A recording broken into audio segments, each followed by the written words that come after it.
Olá a todos, sejam todos bem-vindos. Quem não me conhece, meu nome é Marcos Achur, faço parte do movimento da Cabala Ancestral pela Academia de Cabala, fundada pelo mestre Mário Meir. E nesse vídeo nós vamos continuar pelos caminhos da árvore da vida. Na verdade, mais precisamente, essa série é sobre as esferas e os véus da árvore da vida, onde a gente vai trazer uma pequena reflexão, como sempre, e meditar utilizando o tambor, né, com relação à virtude. Meditar sobre a virtude. E nesse vídeo é o que chamamos de Eifa, a esfera, né, a virtude de Eifa. Talvez, se você já estuda Cabala, pode parecer estranho, que virtude é essa, que esfera é essa que eu nunca ouvi falar. É porque na Academia de Cabala nós resgatamos a língua original da Cabala, que não é o hebraico, ao contrário do que muitas pessoas acham. O hebraico, na verdade, veio muito tempo depois. A língua original é o aramaico proto-cananeu. O aramaico é um tronco linguístico com vários dialetos, e um desses dialetos é o aramaico proto-cananeu, que é a língua original da Cabala. Se voltássemos no tempo de Moisés, de Noé, de Abraão, enfim, e chegássemos lá falando hebraico, eles não iam entender nada, né? Porque eles falavam aramaico proto-cananeu. E também dentro da Cabala ancestral, nessa vertente, nesse movimento da Cabala ancestral, a Cabala tem vários movimentos, várias linhas, nós também temos o conceito de Ampianut, aonde tudo é visto e interpretado à luz da interioridade.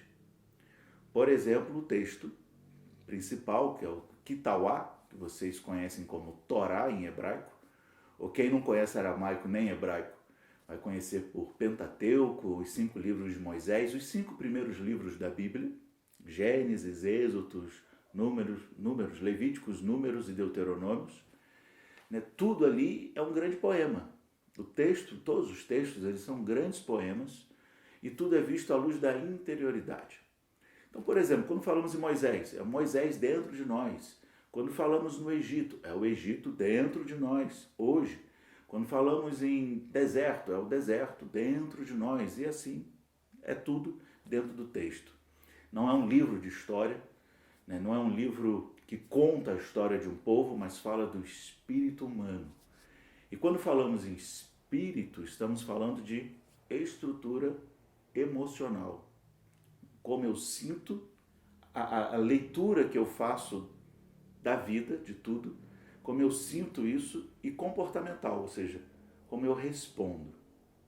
Isso é espiritual para a Cabala ancestral, para os nossos ancestrais lá atrás, milhares e milhares de anos, quando eles falavam espírito, em caminho espiritual, se está falando basicamente de um caminho de maturidade emocional e comportamental. E nesse vídeo nós vamos continuando a nossa jornada pela árvore da vida, as virtudes e os véus. Em outra série a gente vai fazer a jornada pelos caminhos. A gente hoje vai trazer uma breve reflexão, como sempre, e meditar sobre a esfera de Eifa, para quem estuda em hebraico, Tiferet, que é um conceito de beleza, há um conceito de foco, há um conceito de restrição. Apesar de ter vindo milhares de anos depois da Cabala ancestral, os gregos chegaram a um conceito bem semelhante ao conceito de beleza, que, claro, não é o conceito do mundo contemporâneo moderno. Os gregos chamam beleza de cosmos, daí vem o termo cosméticos, que não é o padrão físico. Até porque essa questão de padrão físico, isso depende das culturas, dependendo da história, do tempo da história humana, isso muda, isso transforma, e ainda que mesmo dentro de um mesmo tempo, talvez aqui no Brasil tenha um padrão, talvez na Europa tenha outro, e por aí vai. Então é óbvio que não tem nada a ver com isso, mas é essa relação de pertencimento, essa relação de prazer pela vida, de você conseguir olhar o simples, por mais pouco e simples que seja, você conseguir ver a poética, você conseguir enxergar beleza e mais do que enxergar. Se sentir fazendo parte. Se sentir com uma existência com sentido, com propósito. Se sentir encaixado. E esse sentido e propósito não apenas de satisfazer os seus prazeres pessoais, particulares, mas de você ter, ainda que um trabalho comum, por exemplo, uma profissão comum, mas conseguir fazer daquilo ali algo sagrado. Conseguir enxergar naquilo ali algo de importância, de útil não só para você, mas para outras pessoas. É esse encaixe. Quantas pessoas têm um corpo dentro dos padrões de beleza contemporâneo e são pessoas depressivas, tristes, amarguradas, reativas, odiosas com a vida e tudo mais? E quantas pessoas estão fora desse padrão? Maioria aí dita, né, de um padrão de beleza, e são pessoas felizes, alegres, plenas. É isso. Beleza é isso. Beleza é você conseguir olhar um dia cinza, nublado e dizer: uau, que dia lindo. Olha que beleza, como é belo a arte do sagrado, como é bela a natureza. Você olhar um pôr do sol, conseguir identificar a beleza ali. Você olhar um simples trecho de um rio correndo entre as pedras. E olha que beleza é isso. E não só dizer que é belo de forma boba, né? Não só sair dizendo que tudo é bonito. Não, mas é uma sensação. Às vezes você não precisa nem falar. Não é falar que vai dizer isso, não é falar que vai mudar a sua relação com as coisas, mas é uma sensação. É uma sensação de ligação, de conexão. É uma sensação de preenchimento. É uma sensação de admiração, de sacralidade. Eifa também tem um caráter de restrição. Restrição é uma das coisas mais importantes na nossa vida e que muitos de nós têm o desejo de não ter, porque restrições você pode também classificar como restrições, vamos dizer assim, os problemas, as questões, os obstáculos que você tem na vida. Também são restrições. Né? Poxa, mas então se os problemas são restrições e restrições são uma das coisas mais importantes na vida, então quer dizer que os problemas são importantes? Eles são fundamentais. São fundamentais, a gente precisa deles. A gente precisa de restrição para evoluir, para continuar o processo de evolução. Sem restrição, não há luz.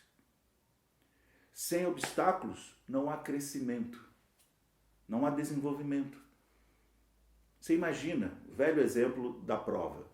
Você imagina que você tem que fazer uma prova, e a prova é de múltipla escolha, sendo que tem um detalhe. Qualquer uma das questões que você marcar, tá certo. Uau! Quantas pessoas não gostariam disso? Eu não preciso ter o trabalho, tempo, esforço de estudar, ficar lá horas estudando, aprendendo, ter que guardar na memória e ficar com a cabeça. Que maravilha! Qualquer opção que você marcar, tá valendo. Mas o que você aprendeu com isso? O que essa prova te gerou de movimento, de crescimento? Nada. Se qualquer uma está certo, então chega lá na hora eu marco qualquer uma. Isso não exige de mim aprendizado, crescimento, evolução. Não exige sair do lugar. Não, eu posso ficar aqui sentado no sofá, no lugar de sempre, confortável, né? Isso não é vida. Para um cabalista, isso não é vida. Toda estagnação, toda petrificação, congelamento é a morte antes do tempo. Vida é movimento. Vida é ação. Vida é verbo e verbo é ação. Não é o amor, é o amar. Não é a dança, é o ir dançar. Não é o canto, é cantar. Ação, movimento, vento, fluidez, como as águas de um rio. Não por acaso, durante muitos, milhares de anos atrás, os cabalistas eram conhecidos como Navu. Aliás, ainda somos. Mas o nome Cabala, ele surgiu no período medieval, muito recente dentro dos milhares de anos da tradição. Na essência, o nome de um cabalista é Navu. E o que significa Navu? Ser em fluxo, movimento, constante movimento de transformação. E isso nos remete ao Cântico dos Cânticos de Salomão, aonde ele diz: és um lírio entre os espinhos. Normalmente, nós somos educados e forjados pela vida para sermos espinhos, para sermos rígidos, duros, em prontidão, sempre preparados para defender o nosso ponto de vista, as nossas opiniões, custe o que custar. Nem que para isso eu tenha que fazer o outro sangrar como um espinho. Mas Salomão, o homem mais sábio do mundo, diz: és um lírio. Ele não fala: és um espinho entre os espinhos. És um lírio. O espinho é duro, rígido. O lírio é flexível, há movimento. O lírio compartilha a sua beleza. O lírio compartilha o seu aroma. O lírio recebe pancada da chuva, recebe pancada do sol, do vento, e ele continua a compartilhar. Ele não vira um espinho. Ele não deixa de ser lírio para virar um espinho, porque a vida foi agressiva com ele. Ele continua em movimento e compartilhando.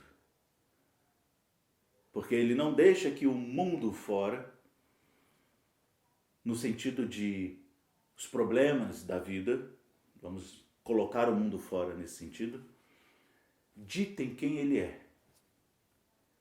Assim como um Navu, um cabalista. É um exercício de vida. Você deixar cada vez mais de ser afetado pelos acontecimentos e ter foco, restrição e beleza no exercício do aprendizado da tradição, dessa sabedoria. E com isso, amadurecer emocionalmente. E você não vai ser mais tão afetado tão facilmente como normalmente a gente é.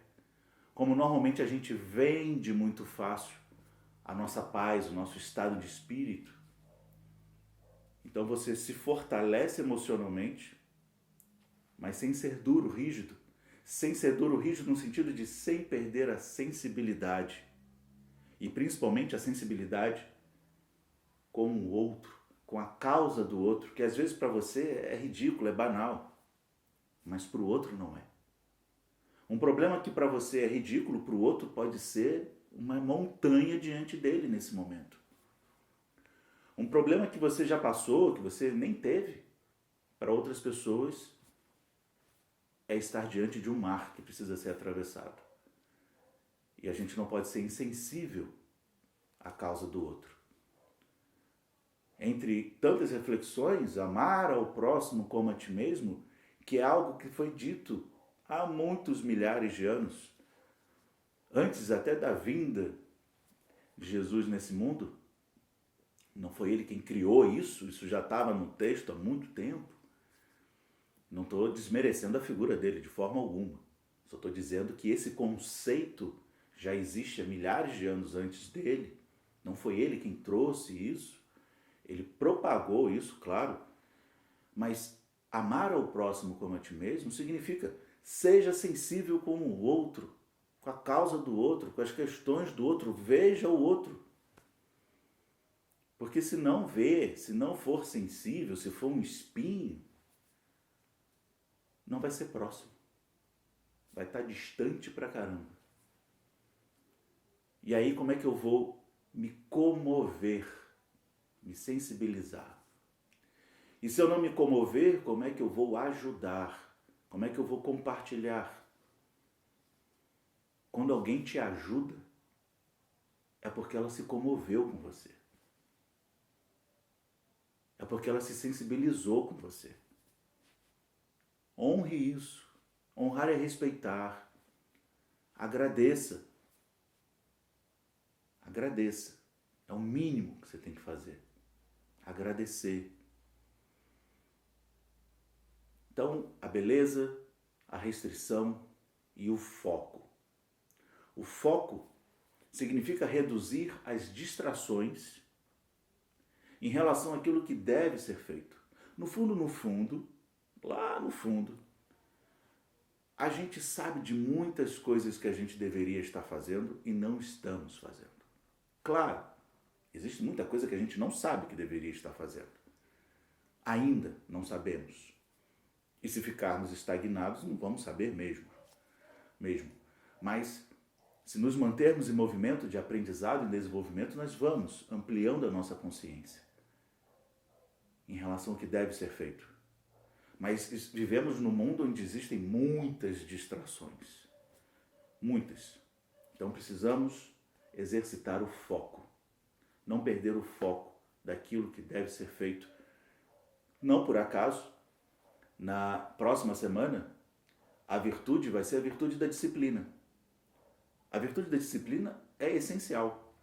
Todas as virtudes da árvore da vida são, mas a virtude da disciplina, ela é essencial também para o foco. Aí você começa a perceber como essas virtudes se encaixam. Você não vai vivenciar só uma separadamente. Na prática, no dia a dia, é uma teia. Porque disciplina, em essência, é dizer não.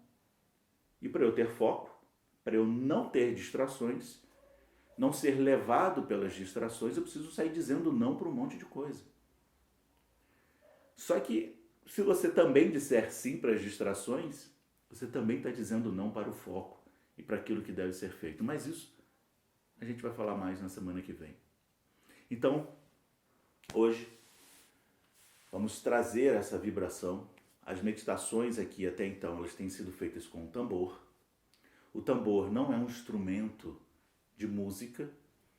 Tambores e entre outros instrumentos ancestrais, eles não foram feitos para entretenimento, apesar de muito tempo já serem usados para isso, não tem problema, mas são instrumentos de medicina, são instrumentos de cura ancestral.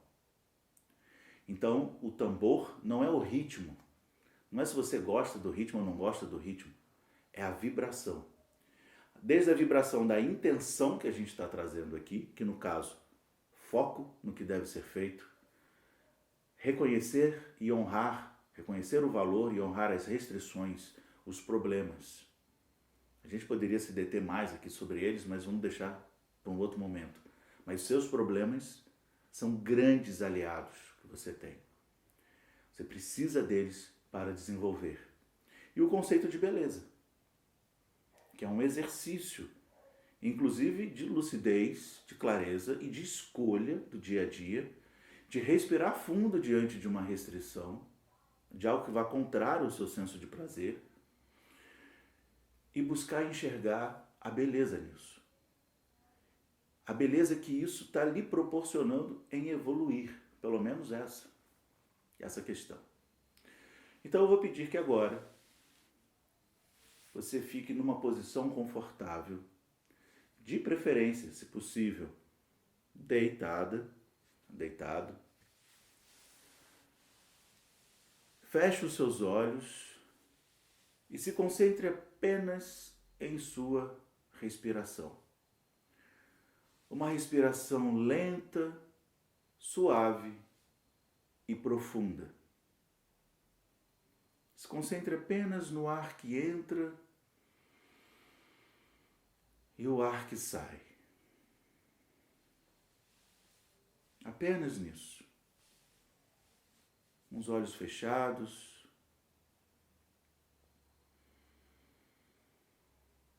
Relaxe os dedos dos pés.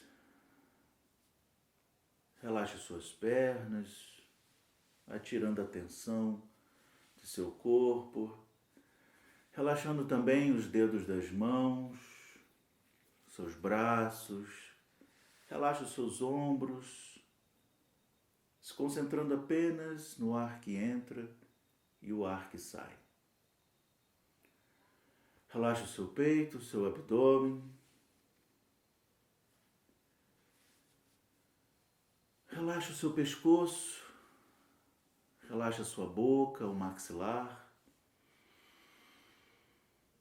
se concentrando apenas em sua respiração.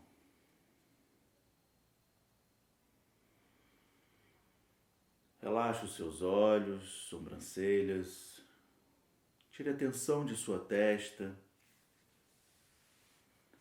Procure relaxar todo o seu corpo, dos pés até o alto de sua cabeça, se concentrando apenas em sua respiração lenta, suave e profunda. Tendo em mente que essa meditação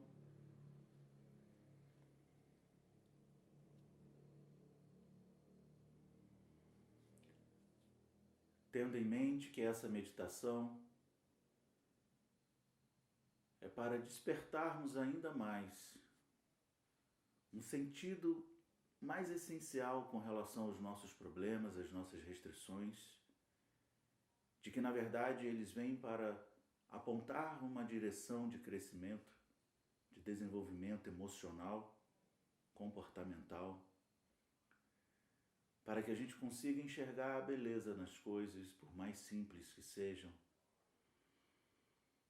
para que a gente consiga manter o foco naquilo que deve ser feito. Se porventura você dormir durante a meditação, tudo bem. É comum de acontecer. Apenas procure manter o relaxamento e a sua respiração.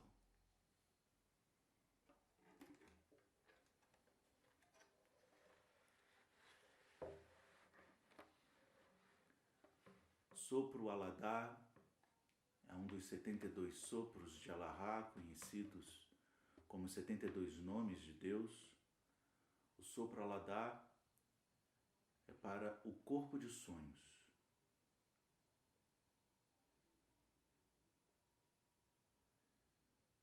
Agora traga em sua mente algum problema que você esteja passando, vivendo, seja em relação à saúde ou em relação à questão financeira, questões de relacionamentos, sejam familiares, casamentos ou fim de casamentos, não importa. Escolha um problema. Já colocando o exercício do foco, escolha apenas um problema. Tenha o foco em um problema. E tente identificar, pensar nesse problema, te desperta que sentimentos? Ou um sentimento? Que sentimento você sente ao pensar nesse problema? Como você se sente? E perceba que o sentimento é seu. Ele está dentro de você. Ele não é do problema. Ele não é do que está fora. Ele é seu. Receba-o. Tome posse dele. Pois se não fizer isso, você não vai conseguir aprender o que ele quer te ensinar. Porque toda a articulação da existência para você ser colocada dentro desse problema é exatamente para te despertar esse sentimento. Pode ser o sentimento de impotência, de vergonha, de raiva, de falta de propósito, não importa. Receba todos que você achar está sentindo, que você conseguir identificar.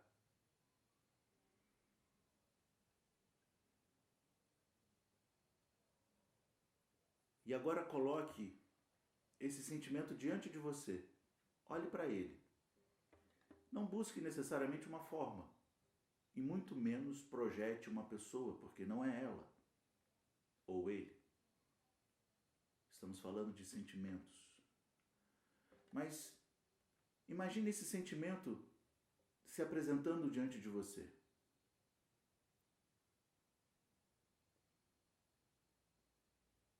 Pergunte a esse sentimento: o que você quer me ensinar?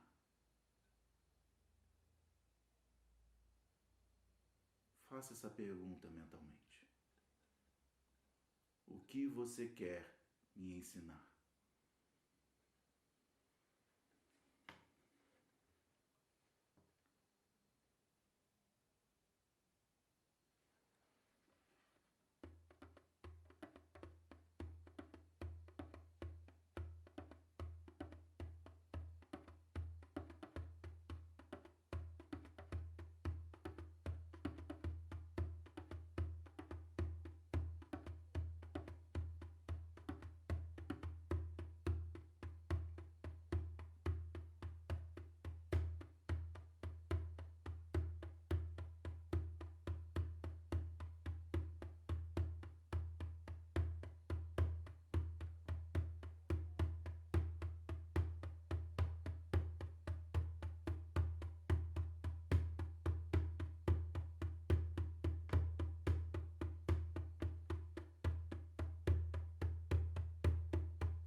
Permaneça com os olhos fechados.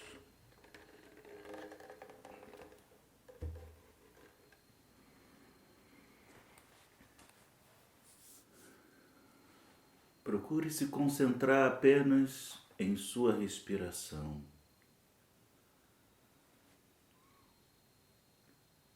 Lentamente, vá sentindo o seu corpo, mexendo as extremidades do corpo, os dedos dos pés, os dedos das mãos, lentamente.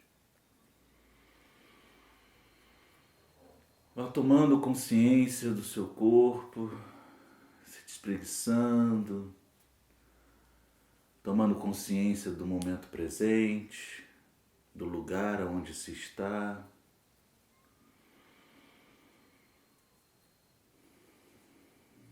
E lentamente você poderá abrir os olhos e se levantar.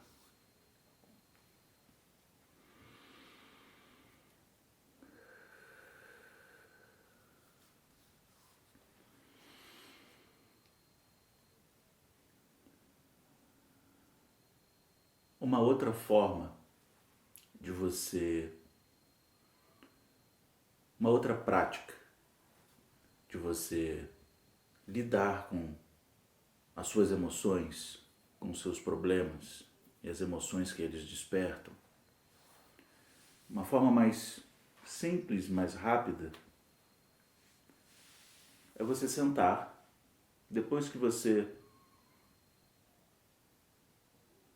não necessariamente depois que você passou aquela situação, mas se no momento que a situação chega até você, nem sempre você vai ter a oportunidade de sentar em silêncio, com tranquilidade. Se você tiver, de repente, a coisa chegou até você pela televisão, ou por um telefonema, uma mensagem no celular, né? Se você tiver tempo no momento, tudo bem. Se não, num outro momento, você vai sentar, fazer essa respiração. Inspira, expira, lenta, suave e profundamente. De preferência, se possível, uma respiração nasal. Inspira, expira. Você vai fazer isso durante um tempo, o tempo de cada um. Só essa respiração já vai mudar a sua vibração. Sua vibração, a sua energia. Só esse exercício, só essa prática. E aí você vai lembrar da situação, na verdade ela já vai estar vibrando bem na sua memória, dependendo do espaço de tempo que você vai fazer essa prática. Você vai imaginar esses sentimentos que essa situação te despertou diante de você, eles se apresentando diante de você, como a gente fez. E além de estar aberto a aprender com esses sentimentos, tipo, eu estou aqui, o que você quer me ensinar? Você também pode, depois disso, depois de se colocar na condição de aprender, você pode dizer as suas emoções. Eu honro você, eu lhe recebo, eu honro você, eu estou aberta ou aberto a aprender com você, mas você não me define. Você não me define. Eu não vou me resumir ao que você está me despertando. Seja o sentimento, seja a situação. Então, por exemplo, uma pessoa que passe por um abuso sexual ou até mesmo um estupro, isso não a define. Isso faz parte da história de muitas pessoas. E todas as suas cicatrizes. Mas você, essas pessoas que passam por isso, não deveriam deixar, permitir que isso as defina. Isso é algo que veio com potência, e essa potência ela pode ter provavelmente se apresentado com violência, mas é uma potência, em essência, da vida, do destino. E eu preciso responder com uma potência. Se isso veio com violência, não é que eu tenha que responder com violência maior. Eu tenho que responder com amor. Quando se diz responder com amor, não quer dizer que você vai botar o estuprador no seu colo e fazer carinho, que você vai, tendo a oportunidade de registrar uma queixa, de saber quem é essa pessoa e conseguir achar essa pessoa. Não estou dizendo se você vai entrar com um processo ou não. Eu estou falando de dentro, lembra lá no início? É tudo dentro. É o estupro dentro de você, é o estuprador dentro de você, é você vítima dentro de você. Você foi uma vítima. Né? Vamos supor. Mas não é para ficar na vitimização. Essa é a questão. Seja do que for. Pode ser de um estupro ao cafezinho que derramou na hora que eu estava saindo atrasado para o trabalho. O pneu do carro que furou, a bateria do celular que acabou, fiquei sem sinal de internet, não importa. Eu não posso ficar na vitimização de achar que isso me define. Tá vendo? Olha a minha vida, nada dá certo para mim, eu dou errado em tudo, eu não dou conta, eu não sirvo, eu não presto, tá tudo errado. Isso vai resolver o quê? Nada. Ficar nessa vibração semelhante atrai semelhante. Então é preciso mudar a vibração. Eu preciso vibrar em outra vibração. Por isso, para toda expansão é necessária uma contração. Senta, respira. Isso já vai contribuir muito para mudar sua vibração, você sair daquela vibração, ir para uma outra, com outro olhar, com outro foco, enxergando as coisas de um outro ponto de vista e assim conseguir maturar as suas emoções, maturidade emocional e o seu comportamento. Se ficar alguma dúvida, alguma questão, coloca aqui abaixo na descrição do vídeo. Se não é inscrita, não é inscrito no canal, se inscreva. Clique no like, isso ajuda a propagar para outras pessoas, se você gostou, claro. Se não gostou, pode botar o contrário também. Mas se você curtiu, se foi útil para você de alguma forma, compartilha. Você pode pegar o link também dessa meditação, desse vídeo, compartilhar no seu Facebook, no seu Instagram, mandar em particular para outras pessoas, no seu WhatsApp, no seu direct, enfim. Compartilhe. Aqui abaixo no vídeo também tem o grupo do Telegram e tem as informações, os dados bancários, caso você queira fazer alguma contribuição de qualquer valor, fique à vontade. E também tem o link do YouTube, do canal no YouTube, da Academia de Cabala, se você quiser conhecer mais sobre a Cabala ancestral. Na semana que vem, próximo vídeo, disciplina. Disciplina é a principal arma, vamos dizer assim, do cabalista.